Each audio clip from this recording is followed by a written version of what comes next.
Please listen carefully. Welcome to the Cultural Stew Podcast, coming to you from the Goat Factory Media Entertainment Studios. We are your cultural media recommendation podcast, giving you our take on what we think is worth carving your time out for, and also what we think you can pass on and maybe go cut that lawn instead. Warning, we use adult language, and there may be spoilers ahead. Hello, and thank you for joining us for episode 8 on this April Fool's / Easter Sunday. My name is Ron Hergens Jr., and I am here with Tony Carter and Valerie Vidmar, my wonderful co-hosts. We have an exciting show on the docket for you. But before we dig into that, let's go through what'd you do this week there, Anthony? Let's see. Yesterday I went to the zoo with my daughter. The orangutans are leaving the zoo for a little while after spring break. They're making way for new animals. They're going to come back, but they're going to be restructuring the whole monkey. What new animals? We're getting giraffes. We are? Yeah, they're redoing that whole little section of it. I get excited, but not that I've been to the zoo for years. We have a pass, so we go. Marnie loves it, but we have to say goodbye to the orangutans. I'm not a big zoo person. Yeah, I think it's understandable. It'll change. The giraffes come. Be fun. I do like giraffes.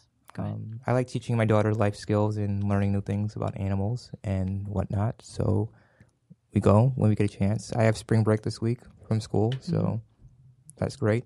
One funny moment that happened a while ago. We were there, and a mother and her child were wrangling, as I like to call it, fighting, and the kid was running away. And the mother told the kid, they're near the elephants, mind you, if you don't stop running away from me, the elephants will eat you. And I took that as a teachable moment, and I said, Marnie, elephants don't eat people. Elephants eat plants. And I had death stares. That was a great teachable moment. I got death stares. Like parents looked at me like I was Satan. That's funny.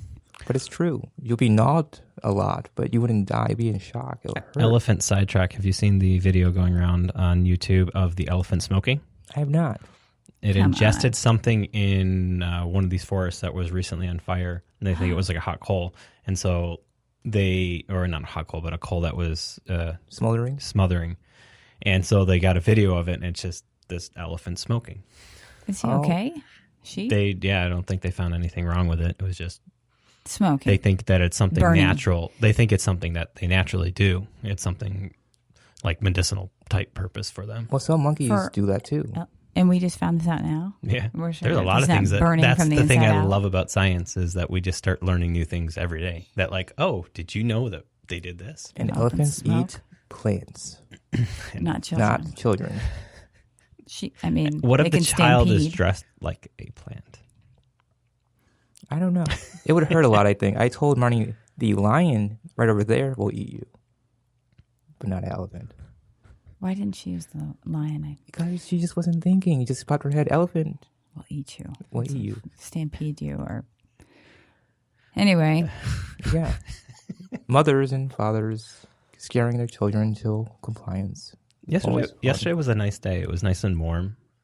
I was able to get out on some trails and get some nice trail running in. Why it was like 28 degrees instead of when it was 54 degrees. But it was... the tail end of the day was nice with the sun and giving me a hint of spring. And the most important thing about this week is that baseball season is back for me. It is back. It is. I'm a huge baseball fan. And so is Dan Rather. That's what he wrote about. I saw that. He was very excited about that. So I love my baseball. Go Red Wings. Go Royals. Kansas City girl. What happened in your week there, Valerie? Well, Thursday, I went to go see my husband as like a... Your husband's famous. He's a superstar. He's a rock star. There was a runner's panel at MedVed for Chris O'Brien's podcast. MedVed being a local running store. Oh, sorry. In Pittsburgh. Yes. And Chris O'Brien's Running Inside Out podcast. Yeah, so he had a panel of about, what was that, 5-6 people? Yeah. And they kind of just share stories or share insights about their running experiences. So He was there too.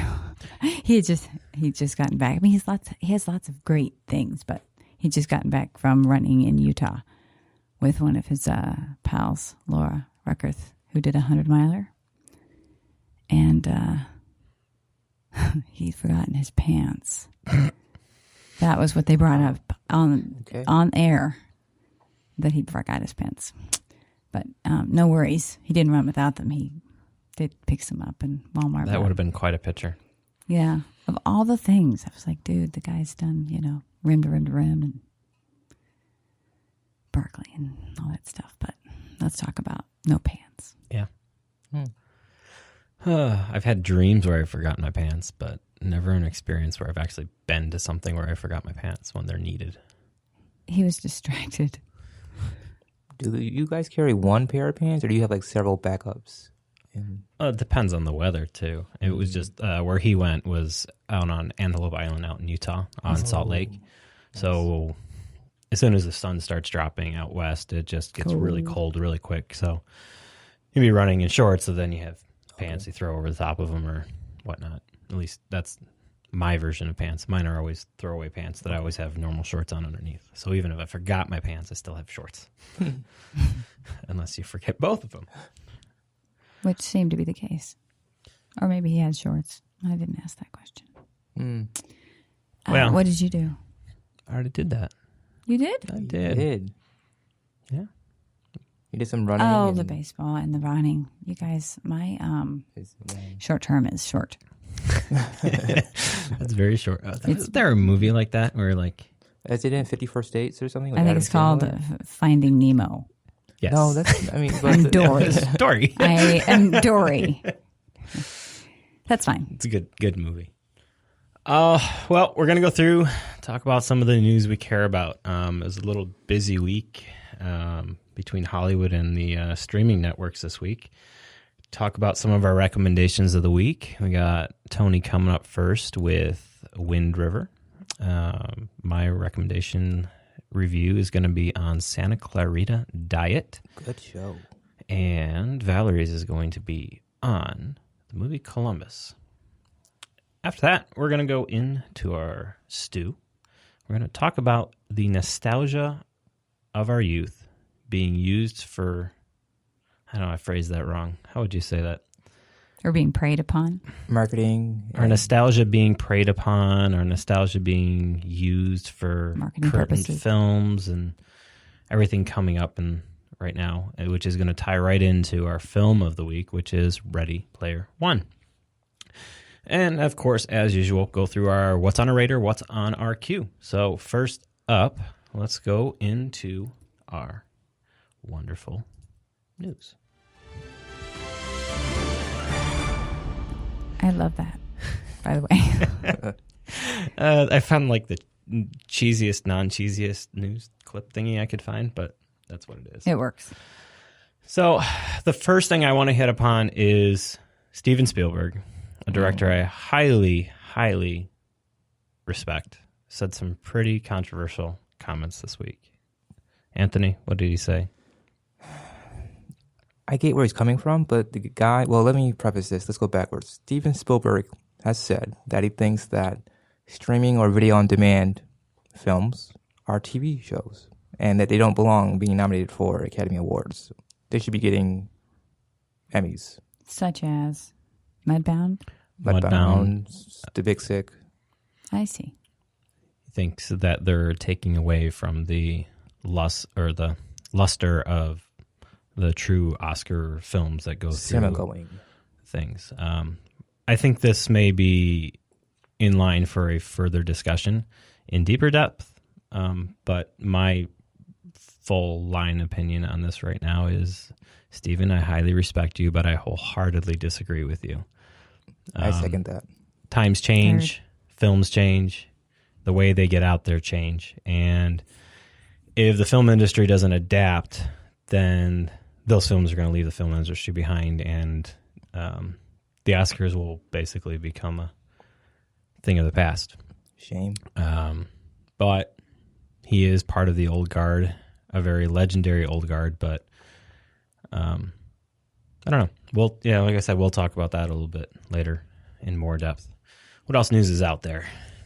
Let's see here. Saudi Arabia is removing their 35-year ban on cinemas. So our Saudi Arabian friends will be able to watch movies for the first time in 35 years.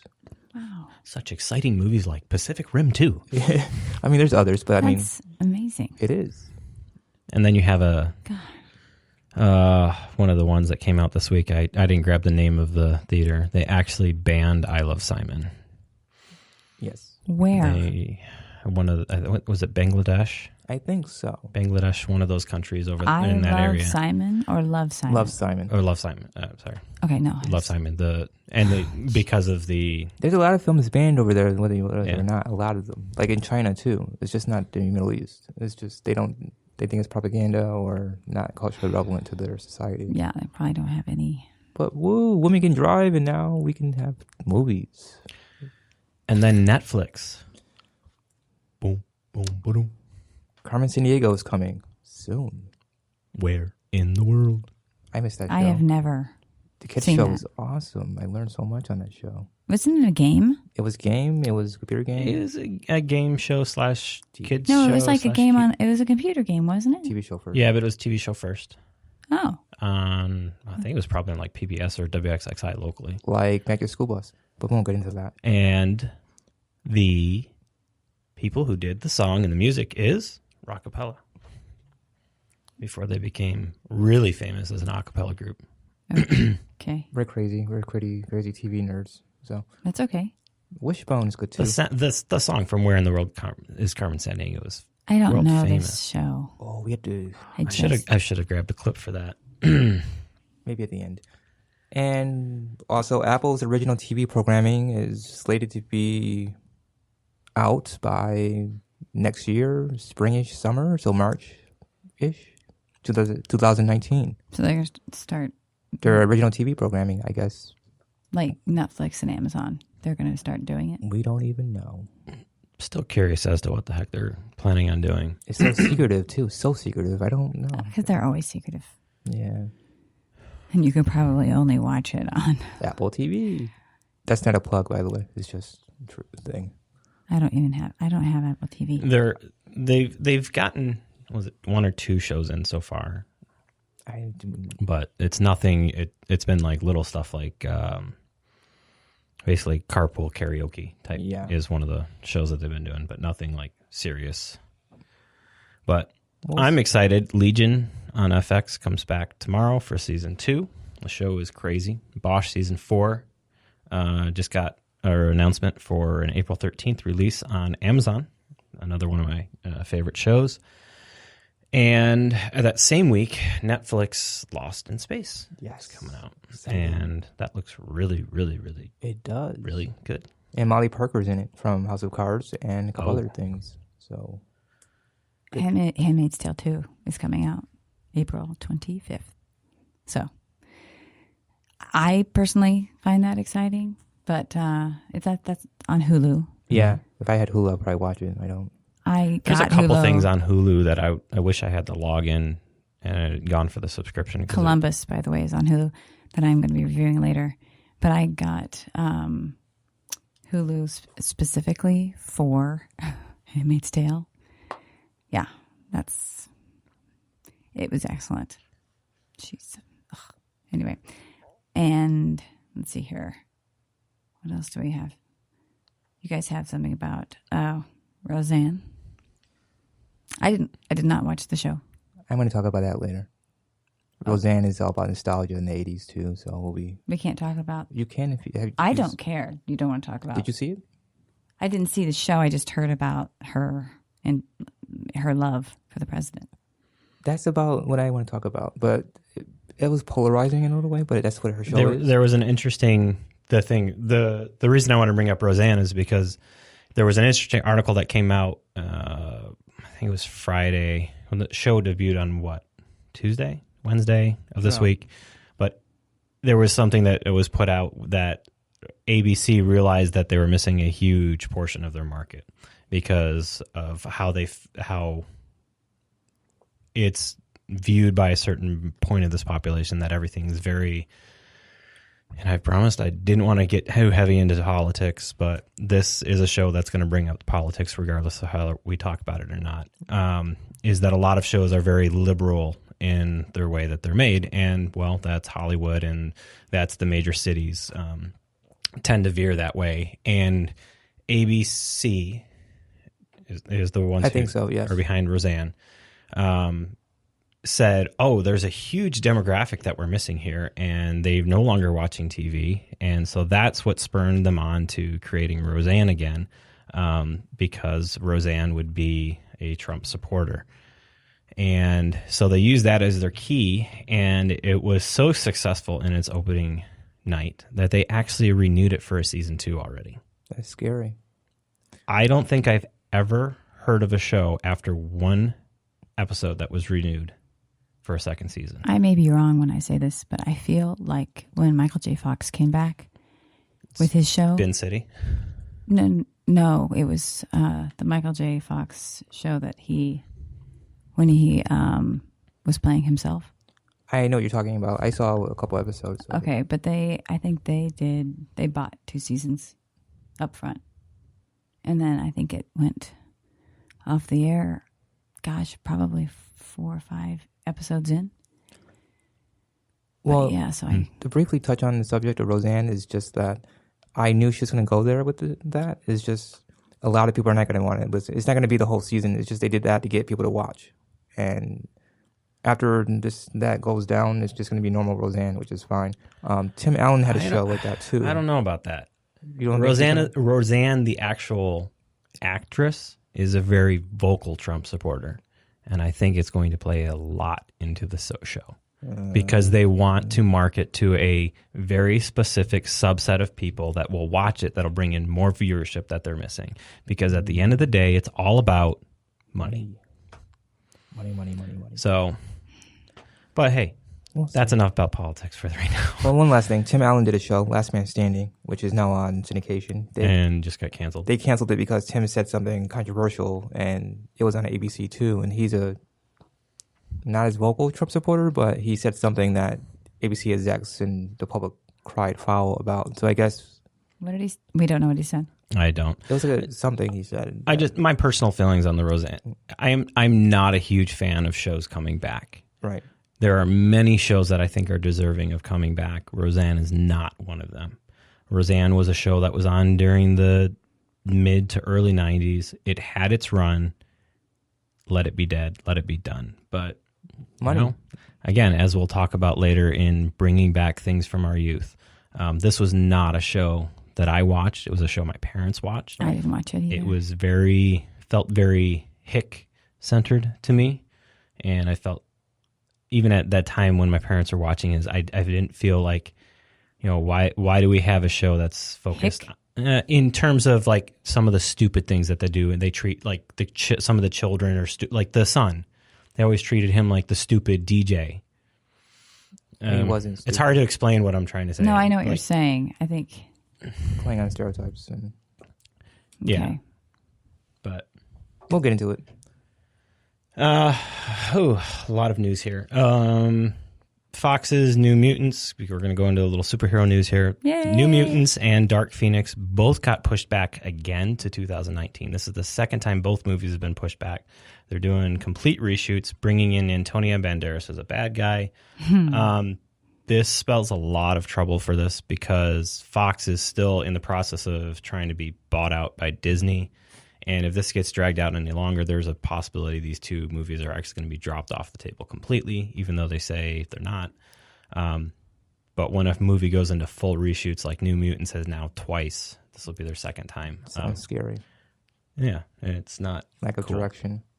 And for people that were sad that Coulson never came back in the Avengers, he's coming back for Captain Marvel. I cried a little bit. That was a happy moment.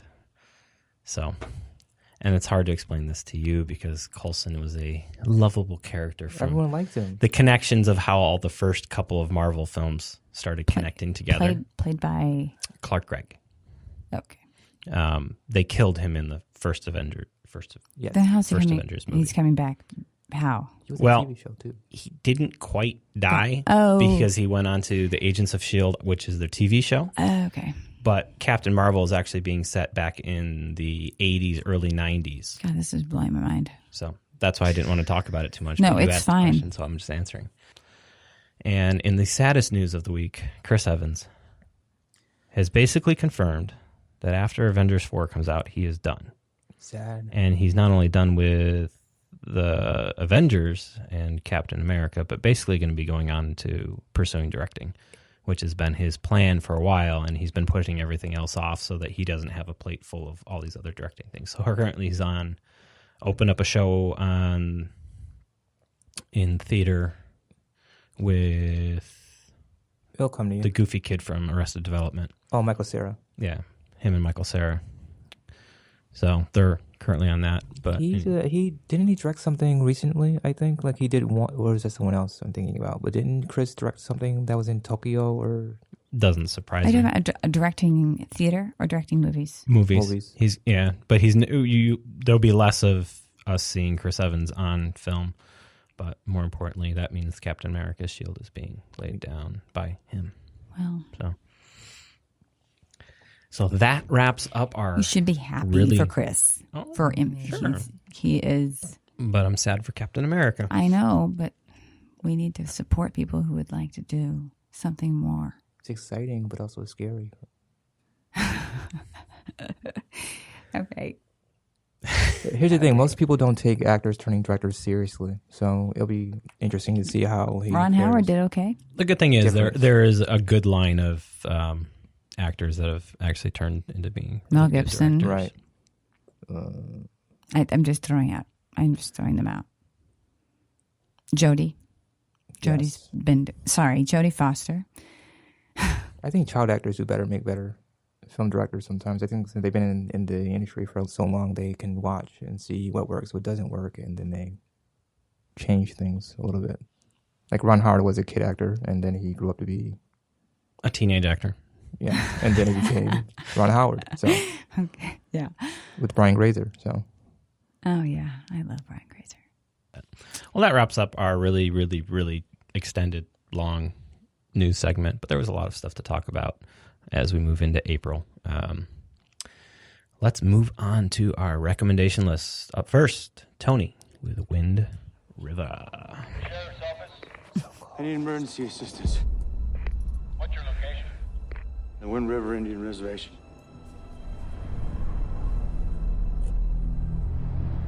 I'm Jane Banner, FBI. Welcome to Wyoming. You by yourself? It's just me. That's Corey Lambert. He's the one who found the body.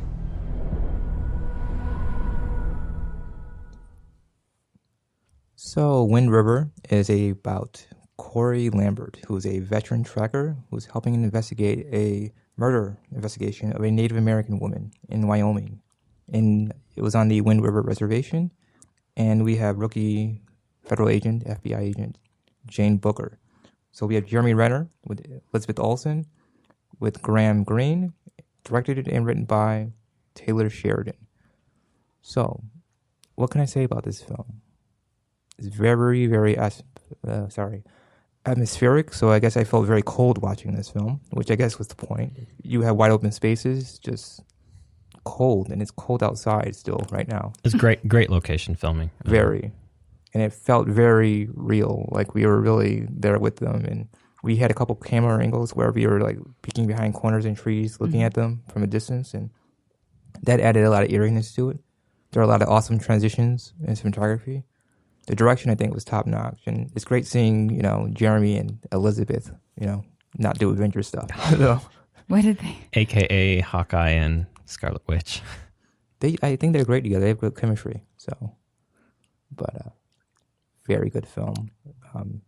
I've been watching it for a very long time on, commercials. It's that long? Huh? It sounds like it's that long. I've been watching it for very long. No, sorry. I mean, I've been waiting for it to come on demand. I've been waiting for it to come on Netflix or Amazon because I didn't want to buy it. I mean, the trailers looked exciting, which is great when a trailer makes you want to watch a movie because those really happen for me. So I waited and I saw it and boom. You thought the storyline moved? I think it did. I mean, there's a lot of heart. I mean, we had the father who lost his daughter, and I mean, another father lost his daughter, Corey's character. So they had that it's great seeing cultures come together and just understand common themes like grief or love. And I agree. I mean, I love Jeremy Renner. I know he has depth. Now, Olsen, she's getting there. I mean, she's a good actress too, but it's great seeing her do something besides. I like her. Yeah, she has her moments. I really, really enjoyed this movie as well. I watched it a while ago, but I was just annoyed by the fact that she came to Wyoming in the winter from Vegas with nothing on, so to speak. Like, she was just dressed for heat. I'm like, wouldn't someone say, you're on a plane going to Wyoming, how about you dress more appropriately? But they didn't want to go there, I guess. But the ending moments left you with a lot. Yes. Which I felt was good. So, I mean, there are a lot of moments, I call them painting moments when I watch films, where you can freeze the frame. It's like a painting. Oh, dude. Wait. Yeah, I understand. The revenge point, spoilers, was awesome. And I won't spoil that for you, but it was tasteful, and not in a good, tasteful way, but vengeance was served. And I think the bad guy got what he deserved. And I hate saying that because I'm not that kind of person, but honestly, I would have done the same thing. Ron, any? I was just, and when it starts getting into the more violent parts, you know, the scene with John Berthenol, another Marvel character, in the trailer, and that scene with them trying to basically rape his girlfriend, and just him fighting for his life to get through that. I thought it was just like, it was pretty honest and real. It didn't feel like it was like over the top. Like, okay, this is pretty much what can happen when a whole bunch of guys just gang up on you and beat the shit out of you. And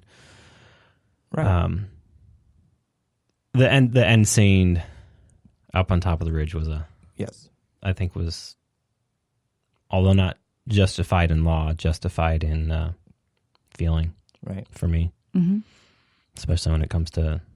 But that topic. That scene is only how long? 2 minutes. Yeah, so you can still watch it. It was great for me too that you saw some real investigating. You saw some real going behind the back of the Federals and doing what you want to do. The whole gang up on, this is our land, you can do whatever you want to do aspect. The whole pepper spray thing was kind of weird for me too. I'm like, this is really can happen. This is showing what really happens. True. When you're not prepared. I mean, she got shot a couple times. She got sprayed.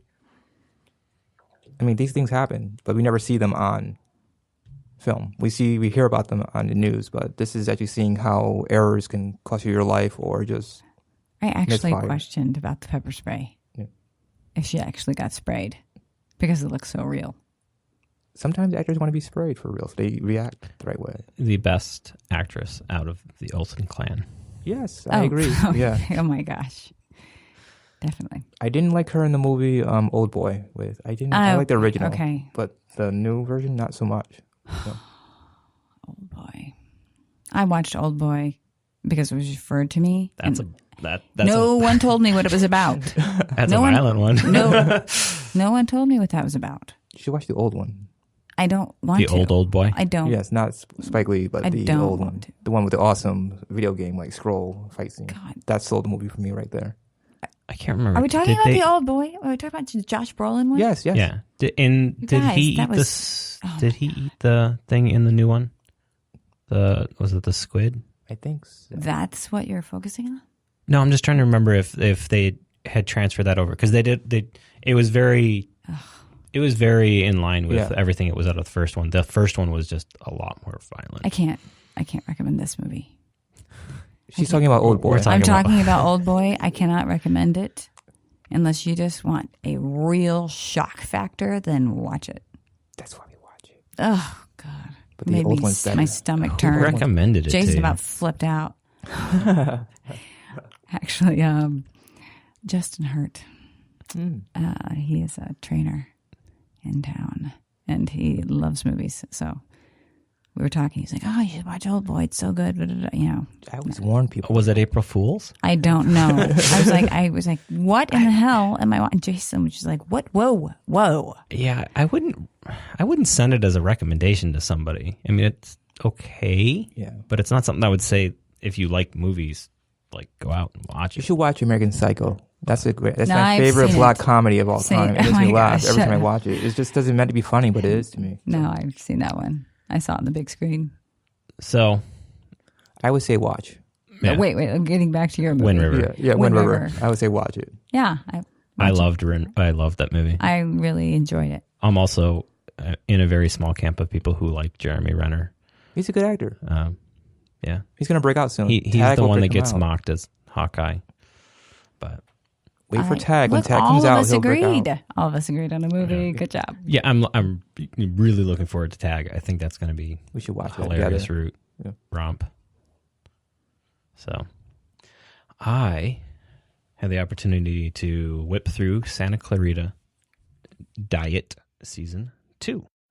Mom? What are you up to? Oh, just book reading. Are you chewing the post? Mommy's going a little crazy down here, so I need to get out. And I know you're worried I'm gonna go out there and kill somebody, but think about all the people I haven't killed. Literally everyone in the world except 3 people. Santa Clarita Diet. If you haven't watched Season 1, please go see it. Santa Clarita Diet is Drew Barrymore and Timothy Oliphant as a husband and wife couple that are realtors. And something happens and Drew basically becomes a living dead.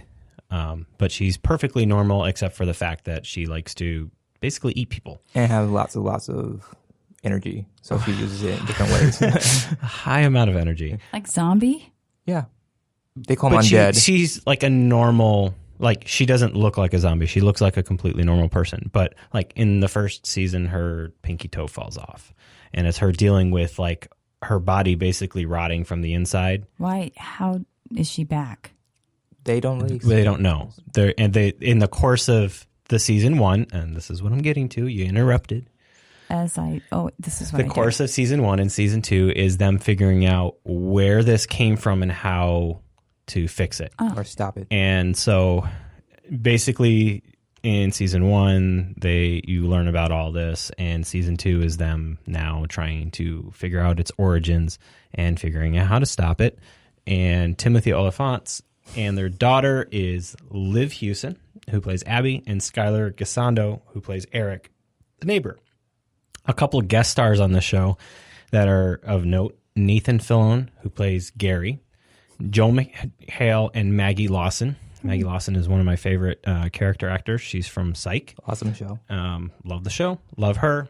And they play contending realtors that always show up wherever these two are. And so as season 2 unfolds, Drew's character basically starts falling apart. They were trying to figure out why her pinky toe fell off, and so they bring in Eric, who's the super scientist next door neighbor kid, to help whip up the serum that basically stops her from becoming any worse, and also her appetite from becoming any worse. And it just goes through just this funny, hilarious of them trying to live a normal life, but at the same time hide in the background of them being basically murderers. I mean, they're going out and trying like find people to kill, and they're trying to set up rules as to who do we kill. And it basically, in this, they kind of narrow it down to a Nazi baseball team. A Nazi baseball team. It is hilarious because they talk about a lobster tank, how you go into a restaurant and you have a lobster tank and you get to pick out which lobster you want to have. And she pulls out this postcard and says, "Here's my lobster tank." And it's just full of all the Nazi baseball players. And you get to meet 2 of them, and they kill 2 of them. And how long are the episodes? Half an hour. Yes. They fly by and go really quickly. You said there's 10? I think there's about 10 per season. I think so. My favorite part of the season 2 was husband admiring the bookcase. Yeah, there's this wonderful scene. It'll spoil it a little bit, but that's how they get introduced to the Nazis. Is Timothy's character is obsessed about making a bookcase in his bedroom and using craftsman quality wood, and they go over to meet this boyfriend to get back a car, and he's admiring this wood case, and you keep seeing it, and he keeps making comments about the bookcase, but at the same time, you're seeing the shots of Nazi memorabilia, a Hitler photo, a Nazi gun, and it's just flying over his head, and then he takes a step back, and Drew walks around the corner, and you're like, oh. And that's where they start developing the plan of, like, that Nazi lobster tank. Is that ridiculous? The show sounds ridiculous. It is ridiculous, but it is great. If you need some serious fun and you can handle a little bit of like blood, and I mean, they're pretty graphic in the stuff that happens, but how it happens is hilarious. Do you laugh out loud? Oh, yes. Like they have this semi-serious scene where Abby comes back from trying to get the puke of a Serbian, comes back to her house, and all of a sudden the Serbian follows her and is there in the kitchen, and he's in the middle of making a speech, and Drew opens up the door, leaps on him and eats him, and all of a sudden the next scene is the whole kitchen is just covered in blood and guts and gore, and the whole joke for the next 6 episodes is like pieces of him being found everywhere. And to make the show even more interesting is in season 1 they killed the neighbor who was a police officer. Well, he got replaced by a female police officer who fell in love with his wife. And so she's investigating the whole series of all these missing people, which makes the whole thing more convoluted. My favorite part about the whole show, however, is one of the characters that was killed off in the first season. Was shocked when he returned. Gary, played by Nathan Fillion. You're just giving all the spoilers. I don't care. You can still enjoy it with the spoilers. There's so much that happens that I can spoil as much as I want. But Nathan Fillion comes back and has the best role out of the show. And Timothy Olyphant, always like viewing him as a dramatic character. He's such a dramatic character, but he's got such comedic chops, and the timing and the writing of the show has been phenomenal. I cannot recommend the series enough. But like I said, if you haven't seen season 1, you will have no idea what's going on in season 2. But season 2 is way better than season 1, and season 1 is pretty good. Okay. So, very funny. And it's created by Victor Fresco, but I don't know what he's done. So this is all new to me. But this is a Netflix original, and this to me shows me like some of that stuff that Netflix can just, it's not based on another property. It's not coming from Netflix's Marvel world. It is something that is truly original from the ground up. It's an original premise. And so little Gertie got onto a show that her godfather, Steven Spielberg, is not going to be thrilled with. I'm just laughing because she's his Gertie, right? Drew's established herself well.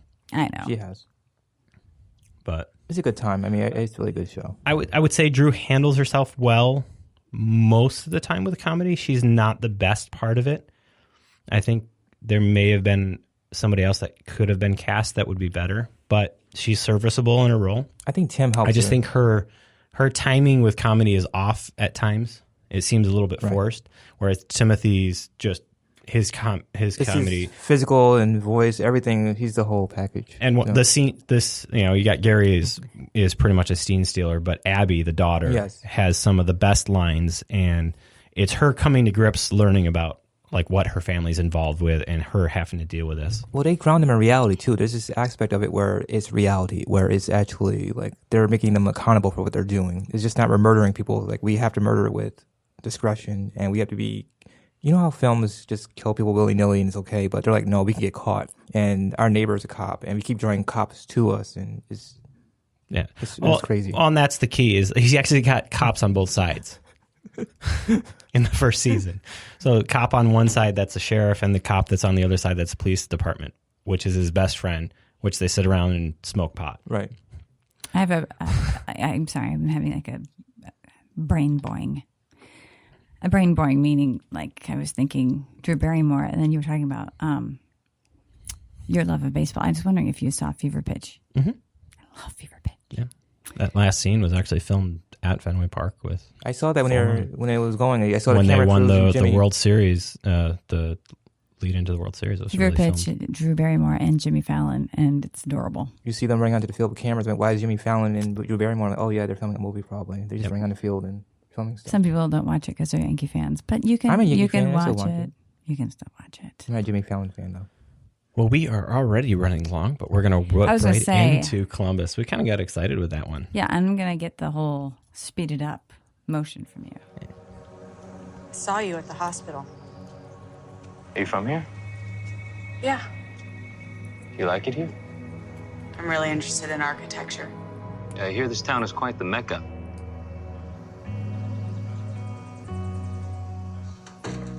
There were nights that my mom just wouldn't come home at all. Mom, it's me. Call me back. How long do I stay here? As long as it takes.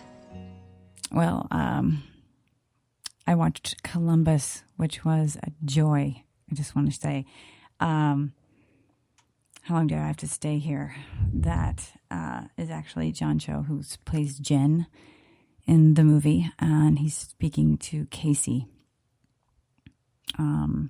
Actually, maybe Parker Posey he was talking to at that moment, but Parker Posey's in this movie, but it's not her. It's not her movie. John Cho, and I have not seen Haley Richardson before, but this is a director, Kogonada, and he did some film essays on some directors like Hitchcock, Wes Anderson, and this is his first full-length film. His cinematographer is Alicia Christian, and this movie is about Jin, John Cho's character, coming back. He is coming to Columbus, Indiana. That's where the Columbus is referring to. And his father is a visiting architecture. He was speaking on architecture, and he had fallen ill, and he's actually in a coma. So he's there to kind of probably end up making decisions, but he's estranged. He hasn't talked to his father. So he's not thrilled to be there, and he meets Casey. Casey works at the library. She just graduated a year before. She loves architecture. She's kind of an architecture nerdy. And the fact that it's filmed in Columbus is because it's known for its has lots of modern architecture throughout the city, and I had no idea. The shots in this movie are gorgeous, and a lot of talking about modernism, talking about architecture and how it can affect people. He's waiting to figure out what to do with his father, if he's going to pass away or not, and she is taking care of her mother, who is a recovering, well, she struggles with drug addiction. And the modernism, like being a breakaway from the past, I feel kind of symbolized her wanting to break away from the past of her mother's addiction, her childhood, which is not good, but her love for her mother and taking care of her. What's interesting to we have Jin, who has he's not happy to be there for his father. And in fact, he brings up the fact that if they were at home, that he would have to stay with his father the entire time until he died. Because if you're not with them when they die,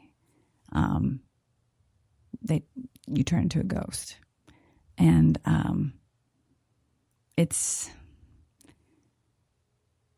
more of like when I was watching it, I got the feel of Lost in Translation. So if you liked Lost in Translation, kind of the rhythm of that movie, the beautiful shots in that movie, the way they take time with building characters, I think you would love this movie. I liked it so much. I actually probably creeped into the top 10 movies that I have seen ever. Wow. Really? Wow. Okay. I can't say enough about This movie, it's just so beautifully shot, and there's some shots that are so cool that poor Jason was so tired, and he was trying to watch this and he could not keep up, so he passed out.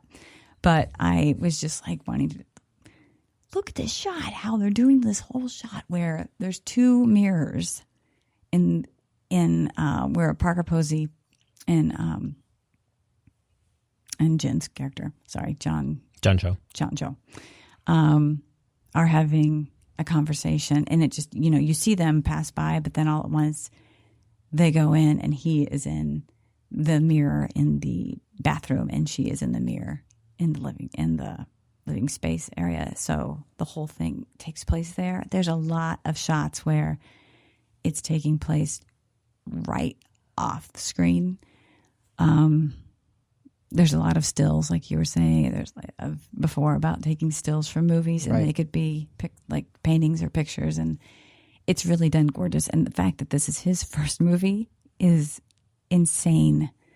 I'm looking for great things from him. I really am. I'm really excited about his future projects, and I think it's wonderful that these actors signed on to do this with this no-name director.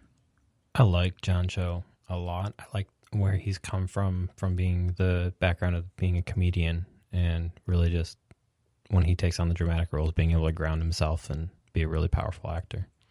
I like the fact that this movie develops a relationship between two people who are going through some tough times, and how they bond through going and looking at different architecture throughout the city, and the relationship that they form, which is not, it's just like Lost in Translation. It's not like a romantic relationship, although they probably grow to love each other, and his pushing her to do something more with her life. So, see it. It's on Hulu. I don't know if there's other places you can see it. I watched it on Hulu. So hopefully it will cross over and you'll be able to watch it somewhere else if you don't have it. But definitely watch it. Cool. All right. Well, those are our recommendations of the week. We are going to take a short break, and we will be right back.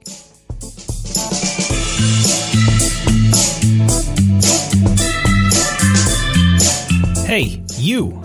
That's right, I'm talking to you. Insert your ad here. That's right. Ever wanted to become part of an ad? Ever have something that really wants to be shared and it's created and made by you? Well, this is your chance. Become part of the Cultural Stew advertising platform. Contact us today. See what we can do for you and what you can do for us.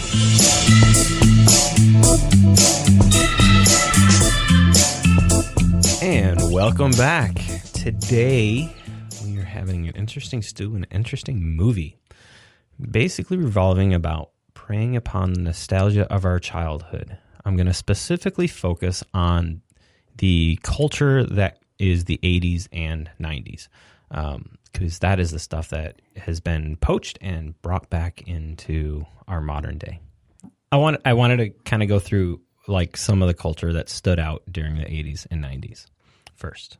So some of the things that we grew up with, we all kind of touched in between the 80s and 90s. Things like the Teenage Mutant Ninja Turtles, the G.I. Joes, the Transformers. That was more movie oriented. That got turned into movies. They were things that were happening that were made before they turned into movies. Then you have culture pieces such as Ghostbusters, Gremlins. You can kind of play with Indiana Jones in there as part of it. He didn't really get turned into an action figure. But that was a big thing of what happened during the 80s and 90s is stuff that if it could be made into a character that you can play with, if it could be put on a lunch pail, if it could be put on anything, it would turn into something that became a mainstay of our cultural. Catchphrase, like Goonies. Catchphrases as well, those kind of things.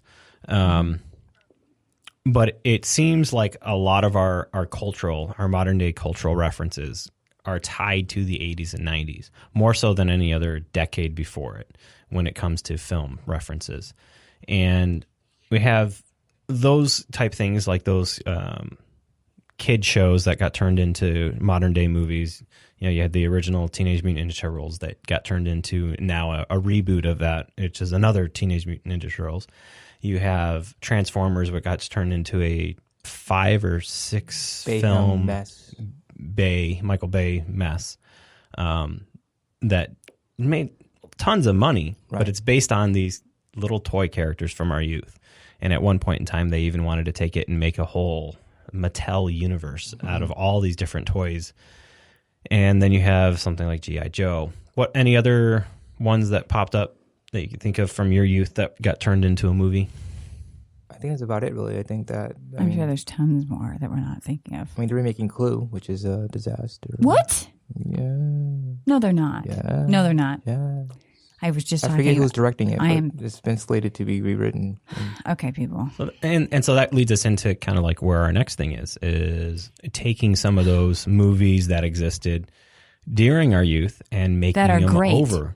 That were already great. One of the prime examples to me is Ghostbusters. I thought Ghostbusters, the original Ghostbusters, was fine. Yes. The second one was fun. Yeah. But now, in the last couple of years, they've rebooted it again because they thought it would be cool to make it a modern, updated version. I didn't see it. Was it? You didn't miss much. You didn't miss much. I didn't like it. And that, I think, is, for me, I was tied way too much to the first film. I mean, we went out bowling with the girls the other night, and it was playing, and I was like, oh, look, there it is. So you have something like that that's gotten remade. I wasn't excited watching the trailer, and I liked the women in the reboot, but I just wasn't fascinated by it. And I'm like, no, but I still watched it, and I was like, I just didn't want to. And even into things that are like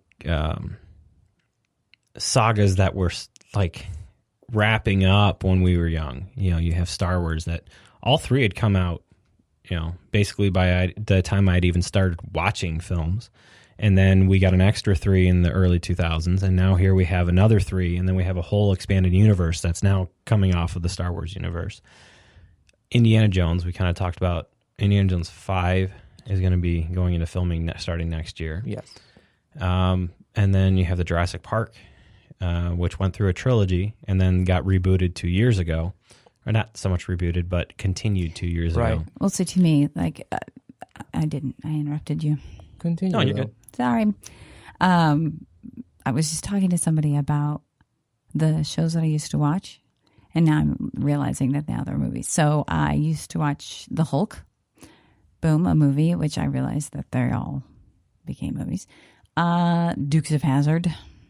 That was... Became a comedy farce with Johnny Knoxville. Yeah. So, like, that was one of my lineups that, thank God, they didn't do a Fantasy Island. A-Team? A-Team came out as A-Team. Yeah.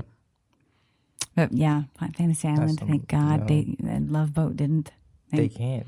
I mean, technically, Mission Impossible is a reboot. It's not so much my youth, but it was the youth of the decade before. And it's one of the very few that works older TV shows that got turned into something that was more modern.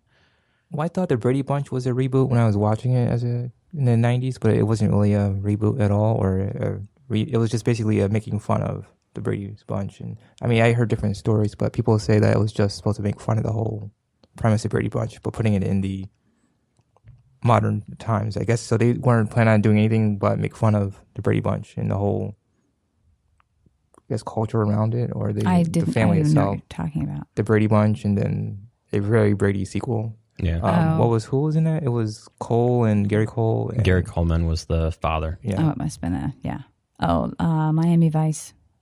Boom. Yeah, it got turned from a TV series that was kind of tongue-in-cheek with itself to a very, very serious... Gritty mess. It was a mess. But I loved the show when I was a kid. So we have a history that's...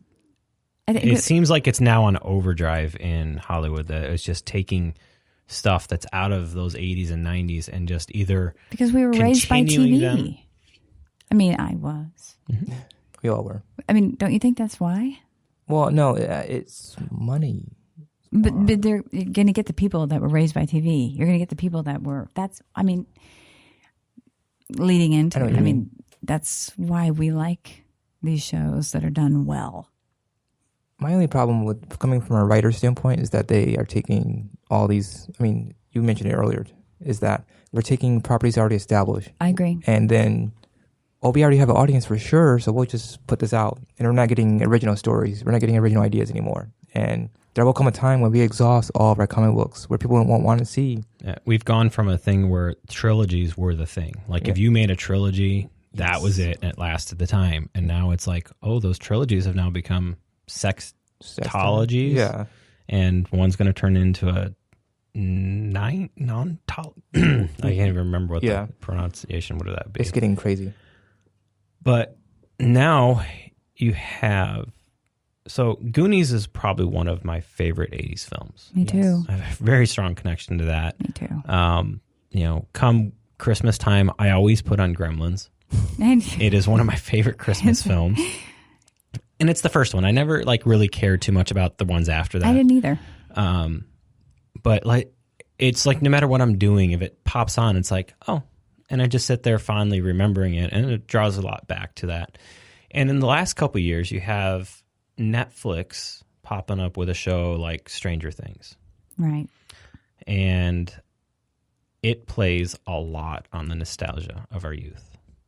Yeah. I mean, do you feel like it's in a good way? Because I felt as soon as the credits alone were already getting me. You know what I mean? Because of the way they do the lettering, the way they do everything the music. I don't know. There was something I loved the fact that because I knew so many different types of scenes in movies, and how they were put in but not announced. Like, they wouldn't announce it, but you know what I'm saying? Like them walking along the train tracks and the way they're put on there. It's, I'm sorry? Homage, or I think that's what you call it, like a homage. Yeah, to Stand By Me. So we have that. I mean, there's so many different types of things that were, I don't know. I found it to almost be like I was at home watching the show. And they purposely put the things in there that would make you connect to it. But they didn't bring attention to it. They didn't. There are some things that they did bring attention to. Like what? The Dungeons and Dragons thing. Well, yes, sure, but they had to play something. But the whole vibe being a very Goonies-esque vibe of these boys getting together and staying together, whether it be Stand By Me, the Goonies. There's a couple other kid ones. Can I say one thing? Going backwards. Sure. So Fright Night was remade with Colin Farrell and the late Anton Yelchin, which wasn't bad, but I wasn't really a fan of that. And I loved Fright Night 1 and 2 growing up. I watched them like every Saturday night. So that irritated me a little bit that they made it. And then Teen Wolf was made into a TV show on MTV, and that's not bad either. But we are basically grabbing, things from the past and pulling them forward, like you said. I'm just hoping we kind of leave, Fright Night alone, and Teen Wolf's doing his thing. I mean, it's working, but I'm sorry about Fright Night. Yeah, my dad is too. Sorry. It was cheesy. It was good. It was entertaining. It has moments. I mean, even Fright Night had nostalgia playing back to old vampire horror series. There's a movie that is about Dungeons and Dragons, and somebody. It was called Dungeons and Dragons. No. It's with. I'm just kidding. That was another one that we missed. It's with Tom Hanks. Mazes and Monsters. Somebody have that?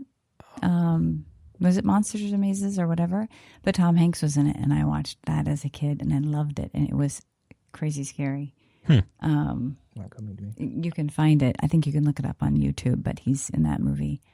All that keeps popping in my head is Monsters with the kid from Wonder Years. Yeah, Fred Savage. Oh, no.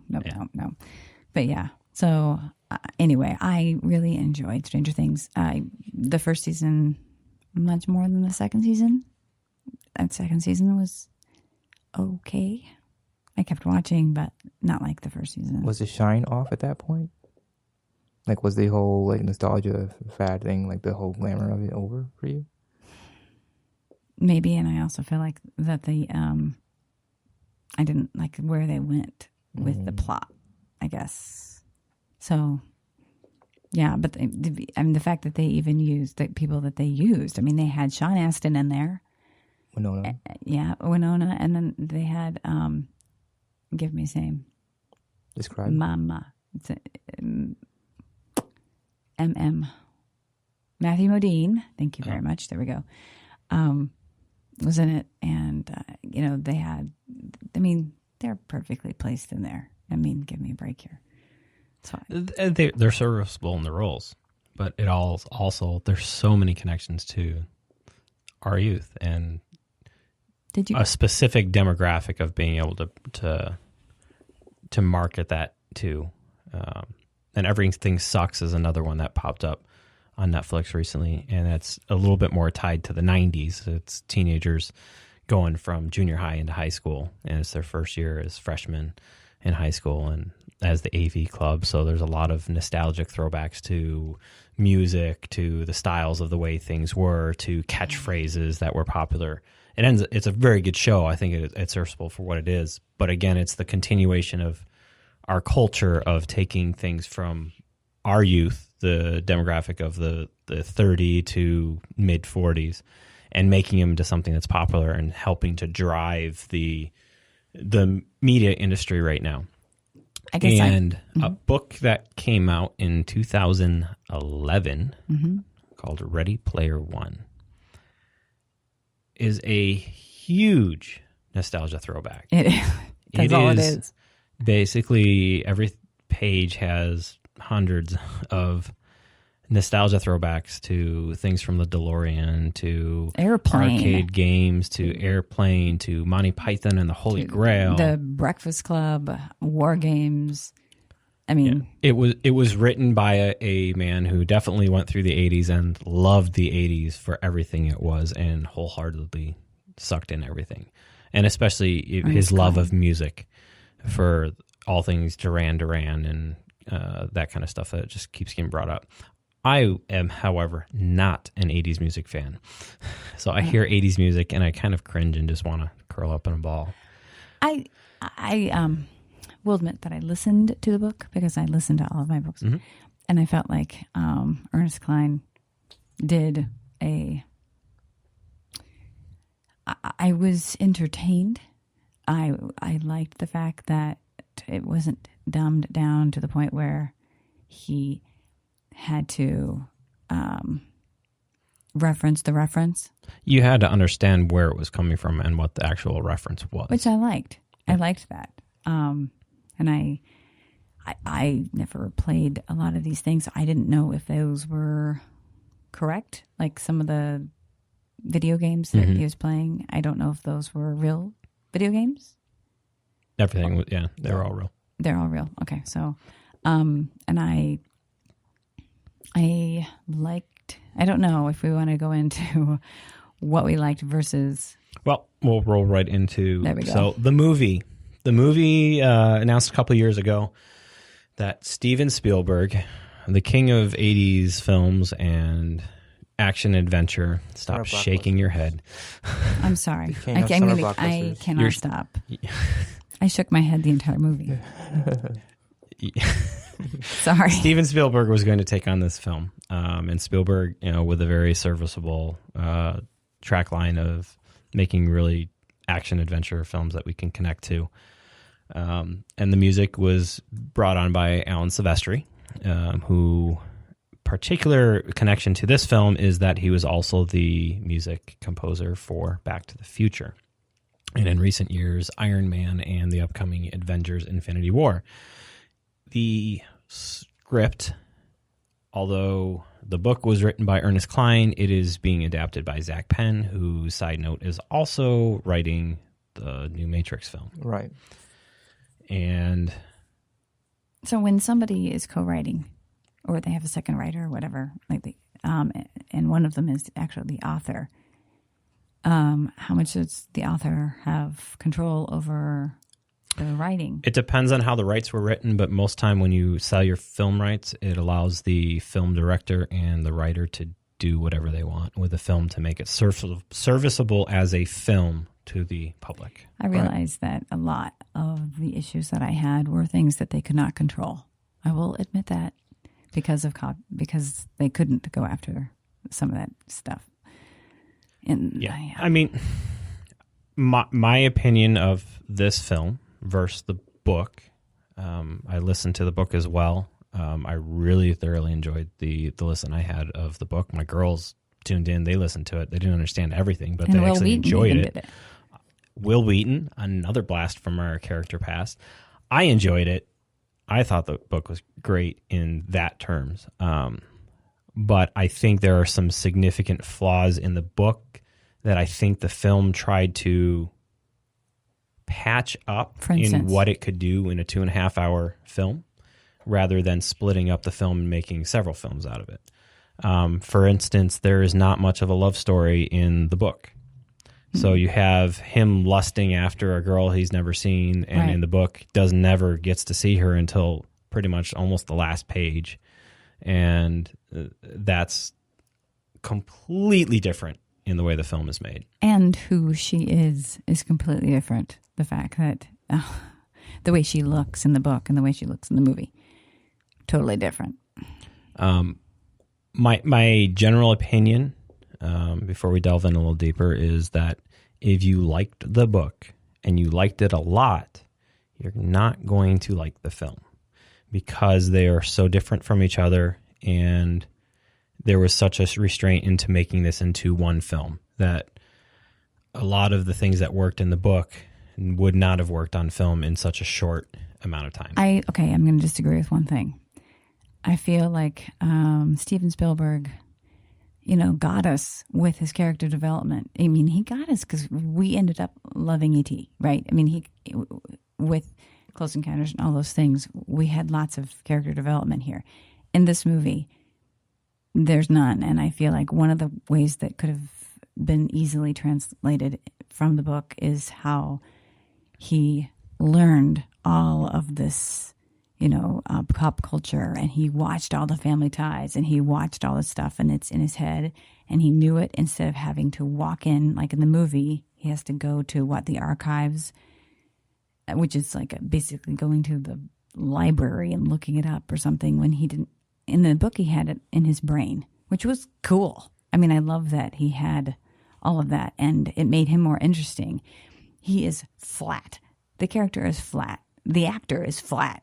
I felt like there was nothing going on behind his eyes at all. We don't really know anything about what he was doing, or there's no mention of school.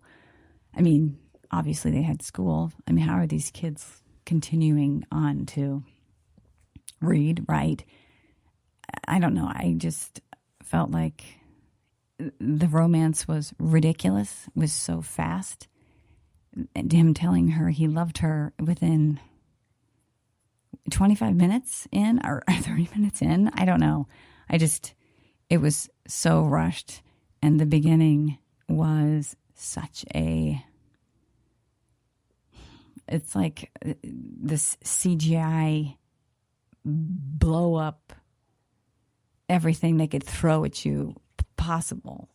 At you. It just came at you. Can I ask you a question? Ron, and Val. You said this film is 2.5 hours long, right? Yeah. So was this a pacing issue, or was this just we need to get everything in as fast as possible? 2.5? I thought that was 2:09. It was 2.5. Yeah. 2.5. Sorry, say this. Was this a pacing issue? Like, did they need to get all this in because of the time constraint, or was it just you think? I think there's so much in the book. Right. Because he goes into such descriptive detail in the book, right, that it allows your mind to create a lot of stuff in the book in a perfect way that it doesn't translate over to the amount of time you have in a film. Right. And this film could have been 3 hours, and I don't think you would have had enough time. Okay. My gut feeling with this, and I know why he didn't. He didn't want to make another film that was going to be a sequel or a trilogy. Makes sense. However, this is one of the few that I think could have been serviced better by having a 2-part film. Because it would have allowed a little bit longer time to spend on developing Wade's character instead of having to have this really awkward narration over the top of the film. Basically, what you hear on the trailer is the narration for the beginning of the film with a little bit extra added. As you mentioned, you don't get to go into like seeing his school thing, and the whole premise of how the Easter egg thing is slightly changed. So, he doesn't stumble upon it while, it being on the same place as his school. It in turn becomes everybody knows where the first Easter or the first key is, and everybody's going for the same thing, but nobody knows how to send it. And it's really weird because it's set as a racetrack. But at the same light, why was it done like that? Because it gave them an opportunity to showcase the DeLorean. Okay. Because that's his car, and the Mad Max. You got to show King Kong. You got to show the T-Rex from Jurassic Park. You got to show eye candy. Okay. A bunch of eye candy stuff. You got to show Christine within a very small 10 to 15 minute window as they chase after this first key. It's like reference, like just shooting. Oh, look, there's the Christine in the car. Oh, look, it's Easter egg mayhem. Okay, it's interesting. Yeah, it was annoying, but it threw you into that very quickly, rather than how the book kind of takes its time into getting to the point where really setting up that how important this was to everybody, and how all of a sudden like everybody kind of gave up on the hunt except for this very small class of people leading up to it. And then how this race starts is it's basically a race full of all the Sixers and these Gunters. So it looks like a lot of people are going after this. And we have no idea. And in the book, they weren't. So this until he got the first key. Right. Okay. And it was one of those, it's a gimmick. It's like, okay, we're going to start the movie and bam, they we're want right to keep into you the excited. action. It's an urgency. And I thought, come on, give us a little credit here. I think that we can build up to it a little bit, because we had no idea. Audiences don't have time for that anymore. Apparently. We had no idea about why they. But again, racing. I mean, you're chasing after 3 keys, right. So you've got to tell the story of him getting all 3 keys, and then you got to tell the story of the big battle at the end, which is slightly changed to accommodate what happened with the 3rd key. Stuff that you couldn't fit in, so you kind of take these scenes and you truncate them down, and I think that's where the major script changes happen. Is there's like, well, if you truncate this down as possible as you can, it doesn't make sense. It doesn't make sense for all of a sudden he finds a key on his home schooling world, and then he's ahead on the leaderboard. So they had to create a dramatic way to do it, and a way to give a little bit of homage to the book in the way that it just throws out references at willy-nilly. Okay. I've heard a lot of people kind of like, oh, why do we see the T-Rex? Why do we see these new Halo characters when everything was set in the 80s?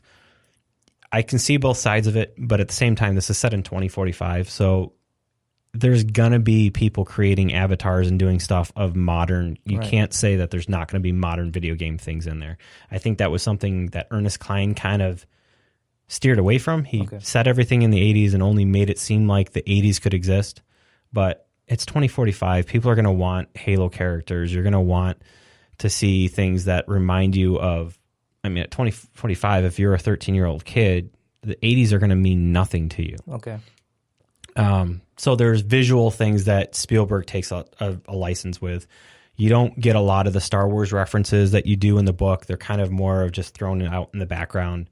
Things that happen, like, you know, there's a lightsaber, there's a mention of a Millennium Falcon, there's an X-Wing in the background, things that aren't thrown in your face. So that was odd to me, and from what I've read this week, it actually wasn't a licensing issue. He had free reign from Disney to put whatever he wanted from the Star Wars universe in. Oh. He just decided not to. Okay. And even his own films, like a big portion of the book, I think he actually kind of sort of mocks Spielberg. He slams him, and he says that the Temple of Doom. So, of course, crap. Spielberg isn't gonna slam himself, but there's not a lot of callbacks to any of Spielberg's film, really, except for the T-Rex. Was there any other? No. So so was this heavy on show not telling, or was it a mixture of both? I mean, I know the novel has a way of telling, and I read it. I'll give you an example of where something works better than the book. Right. You have the DeLorean, right? Okay, in the book, it's probably in the description of the audiobook, it went on for quite a time of describing what his DeLorean looked like. Oh, it's got a flux capacitor. It's got a Ghostbuster decal on the side. It's got Ecto 88 on the back. All these different references that took like 10 paragraphs for him to say it. Well, in the movie, that's literally 30 seconds of screen time. Right. So you're not spending like the time of all that. So that's a transfer over where, boom, there's a DeLorean. Okay, we're over it. The slight Monty Python and the Holy Grail references of the Holy Hand Grenade, the jokes to the Robert Zemeckis Back to the Future jokes, little things like that they're thrown in that you kind of get. Okay.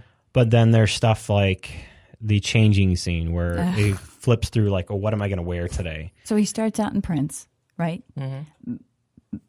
Thank God they didn't say Prince. But then he keeps changing clothes, and he'll say... That might have been a licensing thing. He probably couldn't say Prince because Prince is licensed. Good. Anyway, sorry. Or he didn't know how to say the symbol. But that is the infamous growl. I got one. But then he would say, "Oh, Simon Le Bon," or like he kept changing clothes. And what was the final one he ended up with? Buckaroo Banzai. Buckaroo Banzai, and they have to say it, and then she's like, "Oh, Buckaroo Banzai." They have to keep for all the. I don't want. They just dumb it down for the audience, and we don't. I think there's a fine line though too, because he's trying to get in. I mean, he's trying to draw new kids and stuff like this. And I mean, if you're only talking about people that are going to understand the reference, you're talking about the 30s and 40s. You want to bring in kids to see this because it is an action-packed. And what is this rated? Do we know? PG, probably. Yeah, PG. I wouldn't even push this into a PG-13. So I don't even think there was. Actually, I don't know if I might, because I kept thinking kids always see this, and I thought no. I don't remember any language or any like extreme violence. I want to look it up. It takes a lot to become a PG-13 movie nowadays. Yeah. So, Ron, question: would you recommend this film? I'll get there in a second. Not there yet. So, another thing that stuck out, it is one of the coolest parts of the book, but because of licensing, that there's no way this could have happened without like some serious hoops. In the book, you have these PG-13. That's really odd that that's PG-13. Scene where like with the war games. Yes. I forgot what they call them, but they're basically screen syncs. Okay. So to pass a certain level, you have to basically sync the war game scene, and he goes through that in the book, and that enables him to pass to get to a certain level. They didn't do that in the film. Okay. Now, I think that mainly had to deal with the licensing issues because, like, you got to get the War Games license, you've got to get the Holy Grail license, whereas it's much easier just to get I think there's a reference to War Games in passing in dialogue, and there's a reference to the Monty Python and the Holy Grail with a Holy Hand Grenade. I don't think they would have actually been to sync up, but they did get the licensing to actually do The Shining. So a scene that didn't even exist in the book is there. And it's one of the best parts of the film is the scene where H walks into the bathroom, the whole bathroom scene with The Shining. And H has just never seen The Shining, so he's completely oblivious to what is going on. Which is funny. And it just turns into this. I was cracking up because I'm like, this is perfect. Jason hasn't really, I don't know if he's seen it or if he was. But when H comes down and you see the ball starts dribbling and lands by H's feet, and H turns around and starts following the ball, and you're like, oh, here come the girls. So I did enjoy The Shining. Yeah, I did. That's Stanley. But that shows what's that? Stanley Kubrick. It's Kubrick. Yeah. Okay, so that's Spielberg's mentor. Okay. Yeah. But that kind of showed like where those screen syncs could have gone. Right. But I think it would have taken a lot of work. Again, would have been serviceable in a split film. Okay. And that would have led up to a better ending instead of all of a sudden we are just thrown into the basic final attack as they're trying to get into Halliday's palace. And I thought Halliday's palace seemed like it just was like, oh, this is not anything what I imagined from the book. It seemed more of something like the evil from Lord of the Rings 2 Tower. Okay. One of the towers out of that. It just felt like it was just evil. But speaking of evil, Ben Mendelsohn as Sorrento. He's been a very busy actor, and I don't think I liked him in this movie. Well, he kept saying those ridiculous lines, but it's not his fault. His teeth bothered me. Like, they seemed like they were like super teeth whitener teeth, like fake teeth. Like it was almost wearing dentures. They were so white. Yeah. I don't know. I just kept sitting there and I kept shaking my head, and I was so irritated, and it was not that enjoyable to me. It was just a whole bunch of crap kind of throwing at me, and I kind of thought to myself, if Jason weren't here, would I just get up and go? I thought about it. I mean, I just was just like, I'm ready for this to be over now, just because I was disappointed. But I know you're saying it's because I read the book. And I think it's a huge part of it. And I know. This leads back to me, like, why I tend to avoid reading the books before seeing the film. And I made the mistake of watching this or listening to the book. Maybe it was like 6 months ago. And I was constantly taken out of it because I'm like, oh, they missed that part from the book. Oh, they missed that part from the book. And I think that ruins my film experience because I like going into a film fresh, not really knowing anything outside of what I've seen in the trailer and enjoying it for what it is. And at the end of the day, I'm going to say that, hey, if you've read the book, you like the book, you're probably not going to love the film. You may enjoy parts of it. However, if you're going into this completely blind, I think as it stands by itself, it is a very serviceable movie. It is a fun callback to stuff of our youth that is just like, you're like, oh, that's cool. They got the DeLorean in there. Oh, there's the T-Rex. Like stuff that you can enjoy, like pointing out and saying, oh, that's fun. That's fun. That's fun. Mm-hmm. But if you've read the book, you're like, really? Why did they do that? Where's the stuff from the 80s stuff? Where's the Duran Duran music? Where is War Games? You know, stuff that you can constantly keep pulling back from the book. But where are the relationships? They didn't feel like best friends to me. Yeah, and that, you know, a lot of the book had to deal with, you know, Wade and H spending time in H's basement thingy or whatever it was. Which was cool in the book. Yeah, and then, so there's some major changes, but yeah, if you have no interest in the book or you haven't read the book, I'd say at this point, stay away from the book, go see the film, enjoy the film for what it is, because I think you'll enjoy it. Then read the book. And then read the book or listen to the book, and then you can realize what the film could have been.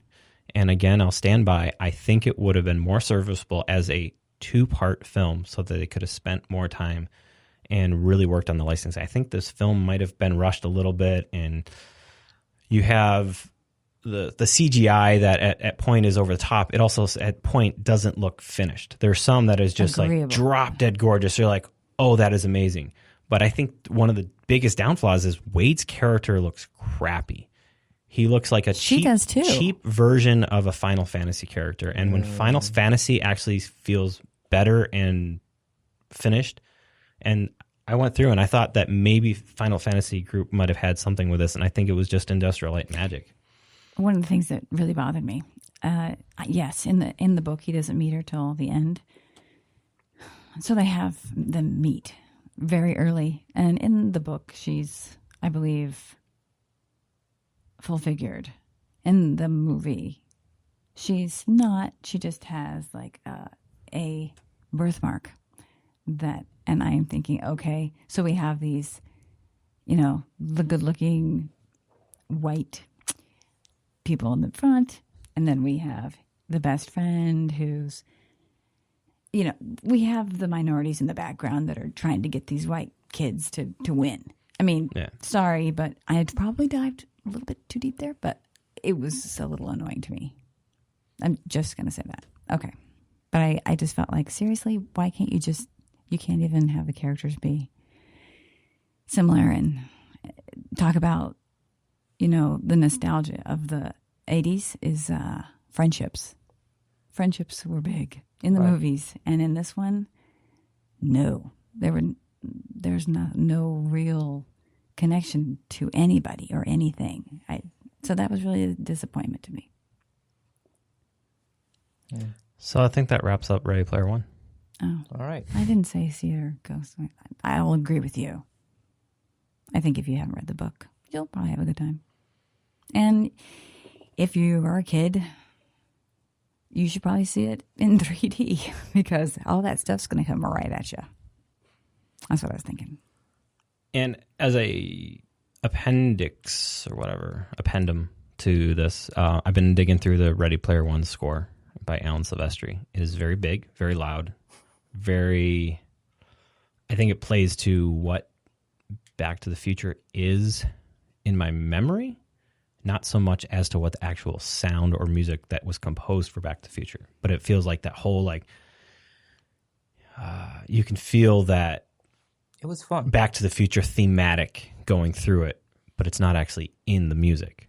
However, it was used in the film, which is the interesting connection because you have the composer who did that, bringing it into the film. It was awesome in the book and then in the movie. Now, can you remind me in the book? The music was good in the book? Yeah. The scene, doesn't he... Okay, what I'm trying to say is the part where they're dancing, does he break into the whole disco thing in the book? I can't remember. I don't remember that scene playing out like that in the book. Awful. Yeah. Sorry, I didn't mean to. I'm the interrupter. But I'm going to dig through a couple times through that score a little bit more. But I think it's fun. I think it's a fun score for 2018. It's a lot better than the other scores that I've been listening to this year. So rolling into what's on our radar, what's in our queue. Tony. Let's see here. So this week I watched Roseanne Season 10's premiere. The first 2 episodes aired back to back, which was nice. I would say see it. I mean, it's Roseanne's back, and just to see it, you saw it. I mean, I was entertained by episode 2, not the first episode of the season.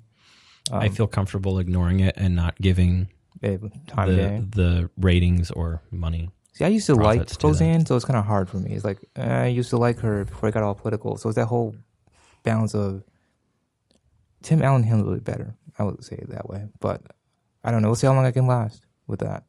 I'll be finishing up The Last Tycoon on Amazon, and I'll be watching Bryan Cranston as Trumbo on Netflix, which will tie into my topic for next week a little bit. Trumbo is the blacklisted writer from Hollywood in the 40s and 50s, and he wrote a lot of stuff under different names and won Oscars, but he could never get them because he was blacklisted. So a lot of people went and got his Oscars for him. But I think last year they finally gave him his true credit for writing what he wrote. And I love watching Bryan Cranston in dramatic roles. Yes, he was the villain in Sneaky Pete, and it's fun watching him just take that role and put so much meat behind it. And when he's bad, he can scare the crap out of you. It's good seeing him go from Wally the dentist to Hal and Malcolm in the Middle to Walter and Breaking Bad to just he's getting there. He's doing crazy stuff, and I like it. It's my acid reflux. Sorry. That's okay. It happens. I thought it was me. So it's not burping. I had it. They're both hungry. That's usually what happens. People. Hungry. No, my acid reflux just does that every once in a while. I do. It's like so bubbles. I'm like, is that mine? Are you? Yeah, but I mean, that's what I'm going to be doing. So, spring break. Woo. I'm off. Yeah, spring break means I'm not going to be able to do much, people. And I am a broken record. I can't help it. Because I am tired. By the end of the day, I can't even get in an episode. So I am still trying to finish Man in the High Castle, and I am sticking to it. Dang it. And but I also have been listening to my bestie recommended A Little Life. Is that right? Yeah. A Little Life which is by, oh my gosh, Hanya Yanagihara. So I've been listening to that book. So that's kind of what I'm doing. I'm kind of falling behind here a little bit, but as soon as vacation's over, I'll get back there. I'll get back in there. I had the opportunity. I found that I can get a 7-day trial for Stars, so I signed up quickly and have been trying to catch up on Counterpart as quickly as possible, with J.K. Simmons in it, and he is phenomenal. Watching J.K. Simmons play two completely different characters in the film, basically different versions of himself. Loving it. I've only 3 episodes in, about an hour each episode, so it's going to take a little bit longer, and hopefully I have enough time before my time runs out, or else I'm going to have to subscribe to Stars to watch the rest of it.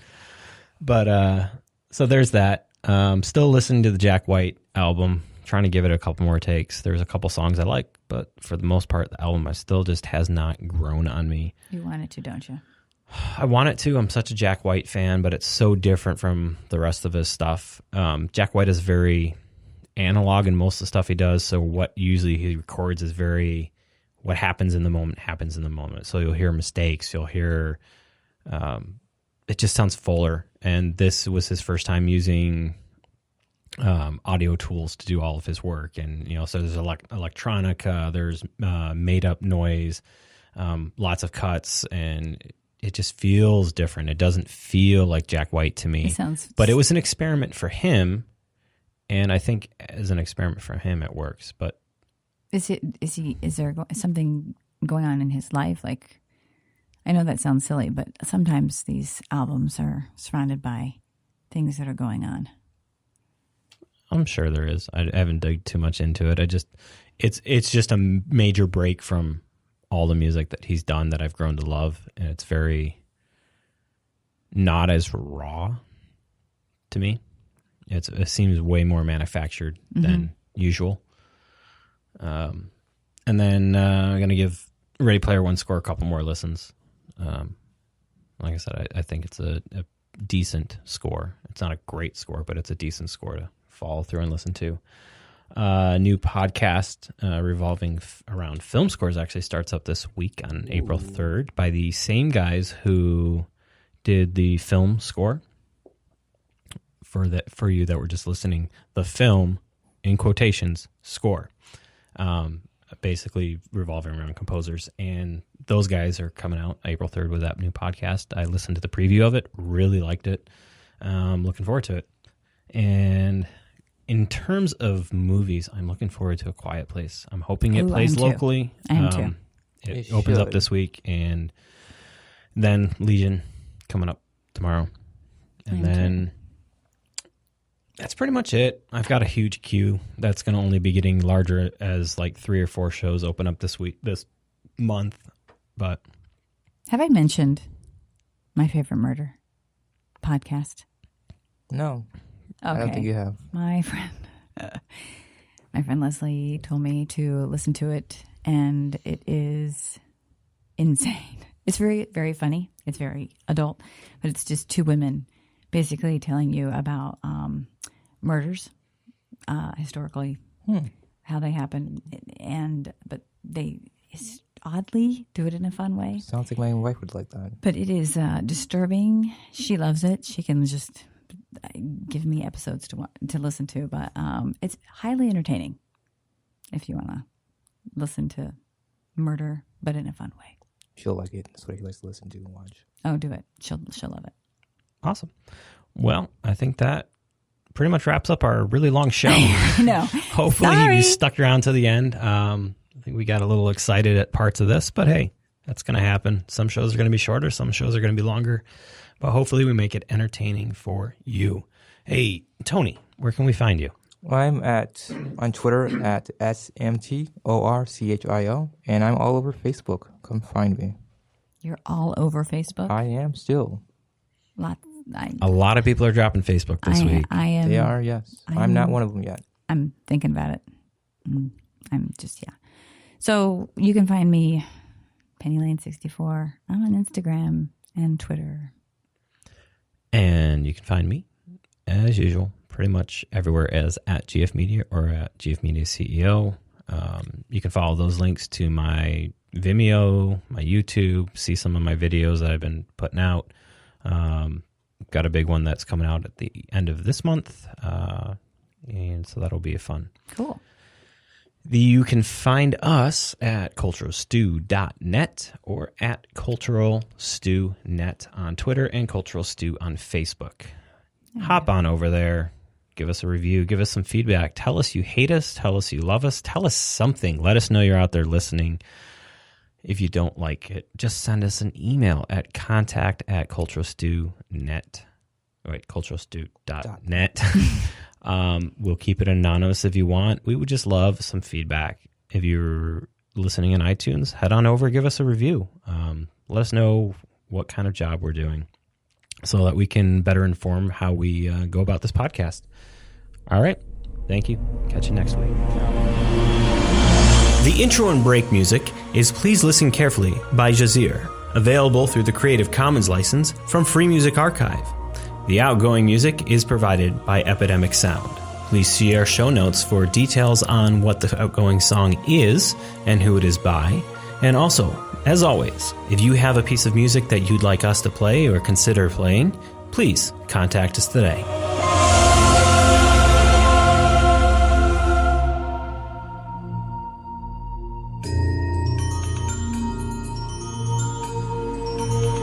Like what you've heard? Want to continue to hear more? Please consider Patreon. What is Patreon, you ask? Patreon is a content creator support site, a way for people to support the things they love and allow creators to continue creating the content that they love. Please consider heading over to patreon.com/GFMedia and becoming a Patreon supporter today.